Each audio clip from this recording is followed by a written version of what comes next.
What's going on, guys? It's Ashley from ASHTAGbricks here, and yes, it is finally here after way longer than I'd care to admit.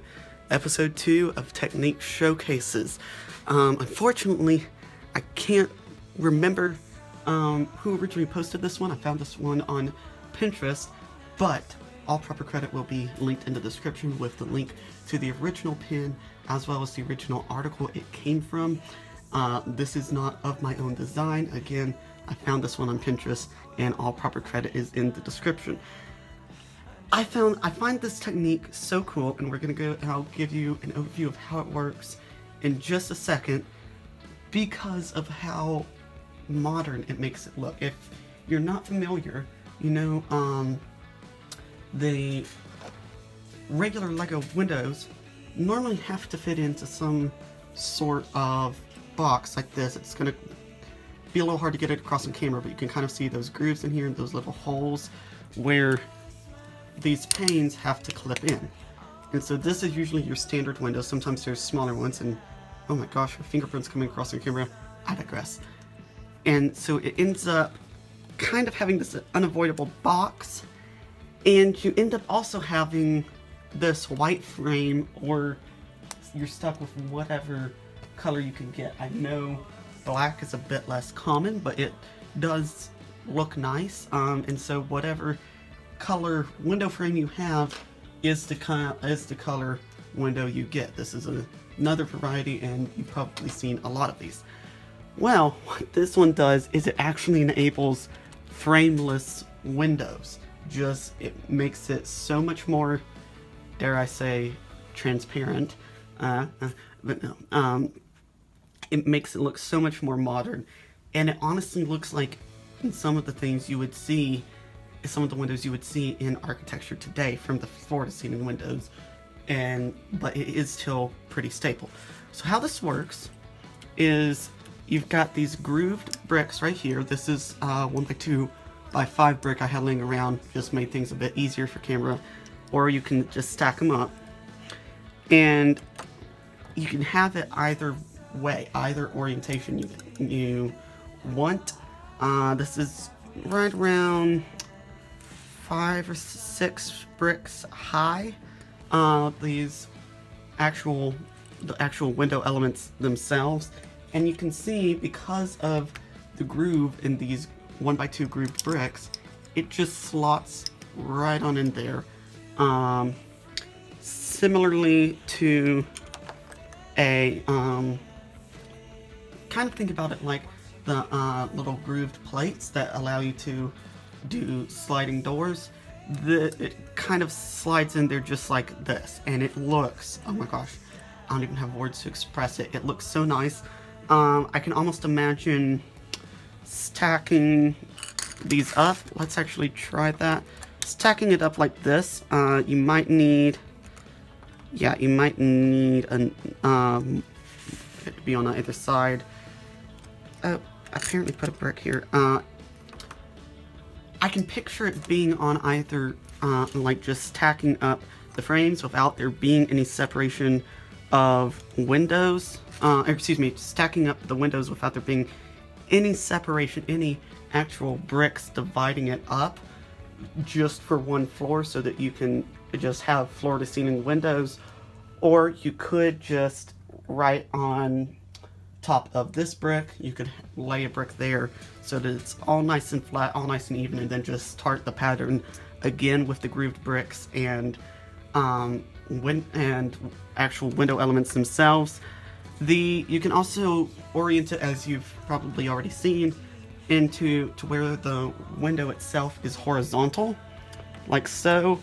This one is actually a bit more difficult to pull off, and the reason for that is when it's oriented like this in a vertical position, it's actually more evenly spaced. You can see this one is 1, 2, 3, 4, 5 studs wide.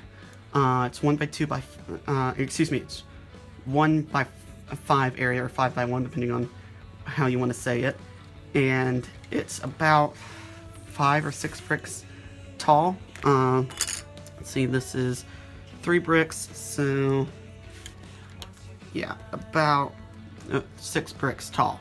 So it's 1 by 5 by 6 in total, and so it is really quite even. There might be a tiny bit of extra space right here, right at the top, that you might have to just, you know, fill in the gap with a plate or something like that, something that would fill in that space. But you can see it's really secure, it's really fits well in there. One thing I've noticed, and in the original article you'll see there, or in the original post you'll see, it's actually on the sides of the bricks like this. If they're using a bit of a snot technique, a bit of studs on the side to be able to just have it flat on the side of the brick. I don't know if it's grooved or not, it doesn't really matter. To be able to have it just completely flat, completely flush with the base they were building it on.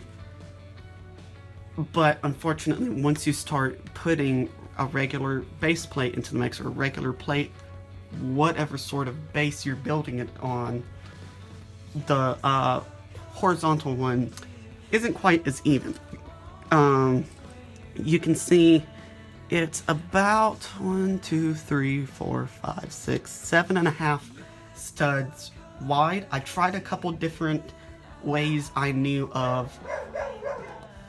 I tried a couple different ways I knew of offsetting studs. I had jumpers. I tried placing a round 1x1 in between 2x2 section of studs, and I just couldn't get it to mesh quite as nicely. So you can see it's 3 1/3 bricks tall, but there are probably people out there a bit more clever than I am. Or maybe I was building this on the day when my mind was a bit more tired, and if I could devote a bit more brain power to it, I might be able to figure it out. You're gonna need to offset the studs somehow. Again, it's right around 7.5 studs, but it's a bit tricky to get it to mesh. I know some people might feel comfortable customizing the lengths of the windows or something by cutting things so they mesh more nicely. I know vanilla is typically reserved for video games, but I'm a bit more of a vanilla Lego guy myself. And so I don't know if I'd be doing that, but just from the ways I tried to get it to offset, it didn't mesh quite as nice. It was either too snug and the window wouldn't fit, or too loose and it was kind of sliding around in there. And so you can see I left it as just an 8 stud wide section, so it's a bit excuse me, this is 2x8, I mean 2x5. I don't know why I said 1x5. Never mind that, just wanted to correct that. You can see this is a 2x8 area I had just for demonstrative purposes, and you can see sitting still like that, it does stand up. It stands up very nicely. The groove helps it not to just fall over, because you can see if I try and bounce it between these studs, the second I move my finger, it just falls over. So it does stay there, but if we start to sort of move the base plate around, it falls over. So I don't see that as a flaw in this technique. I see it as something that needs to be engineered around, that from how I was trying to build this little showcase area did not work quite as well. So I'm sure how you're incorporating this into your mocks, and I'll probably fool around with it a bit more as well, because I just truly believe this looks so good. It might be a bit easier to see. I know in one of the modular buildings, I believe it was the bank one, they had the door variants of these, the ones with the little studs on the sides about here, that have the stud. I just said that. The studs on the other side for you to put doorknobs on, for visual purposes. We'll just do that. But they used that, and it was you were able to do a bit of a studs on the side type thing, to clip it in there with like some bow elements, or maybe they used I don't remember exactly what was used. I downloaded the PDF of the instruction booklets to see how that worked when I watched a review of that set. And so maybe that's something you could do, of reserve this technique for the vertical orientation and save the doors for horizontal.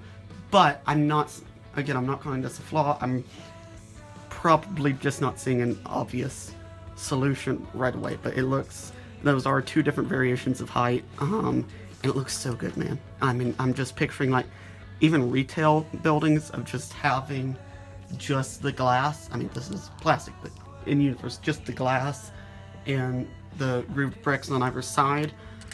I don't know exactly what colors these come in, because of course that would be a bit something you need to think about, is depending on the color scheme you're working with, you'll want to find a grooved brick that is in a color that will complement the overall color palette that you're trying to work with. I believe they're in dark bluish gray. They're obviously in red. I believe they're in white. I'll have the brick link page for both the 1x2x5 and the 1x2x1 elements, where it'll show like all the different colors they've come in over the years, to kind of give you an idea of what you're working with. But if you have these, this is just such a great idea. Again, I'm picturing maybe finagling with it a bit more, trying to stack multiple pieces of, or slide multiple pieces of glass one on top of another to do it that way. Or you could just have the have a brick over the top, and you'd be able to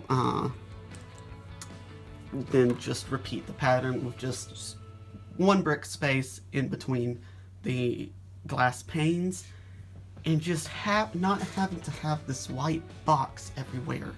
Or again, it comes in a couple other colors, but just not having to have it be so boxy or so inset, which I guess it's about the same, but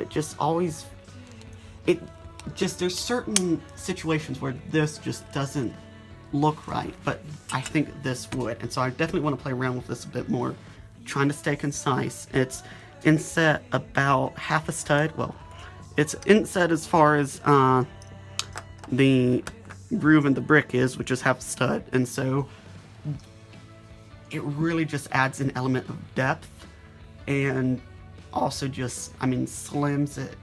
Visually, I don't know how much more slim this is, but visually it looks more slim than, I'm actually going to put this back in, than actually having the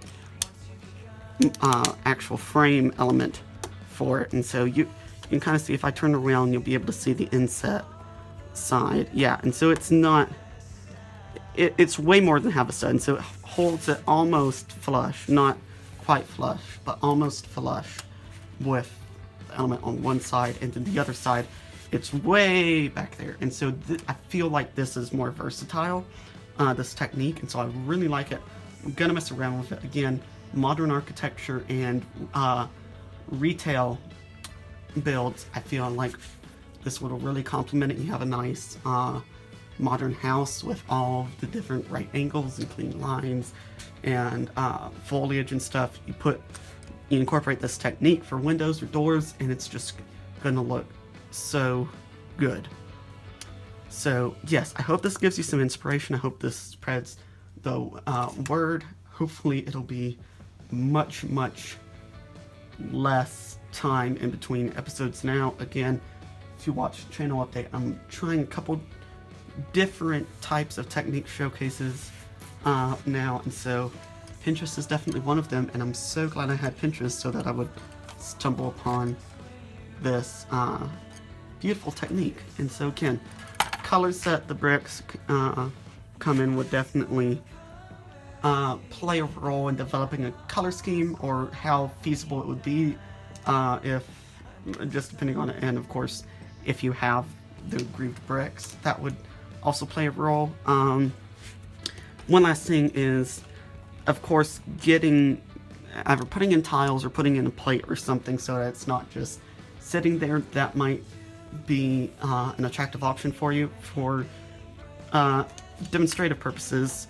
I didn't feel the need, because you can see easily what's going on. And so yeah, if the math doesn't line up quite right, of course you could still offset the studs for the vertical orientation just for aesthetic purposes, but yeah, I'm gonna stop talking. I think I've said just about everything I've wanted to say. If you really want to comment, I'll link to the personal channels in the description. You can let me know what you think of this technique there. Again, links to both the BrickLink pages to see what color these two elements come in, as well as links to the person who, the original post and the person who originally posted this technique. I'm sorry I'm blanking on your name, but thank you so much for making this. This is really very clever, and I really believe this is just the power of messing around with bricks, because if you're just fumbling around and seeing where something goes, seeing how something fits in, you never know what you might find. You might find an awesome technique for a window. You might find something else revolutionary in the realm of LEGO engineering and architecture. So, hope this has been informative, or at least enjoyable for you, and I will see you in the next video.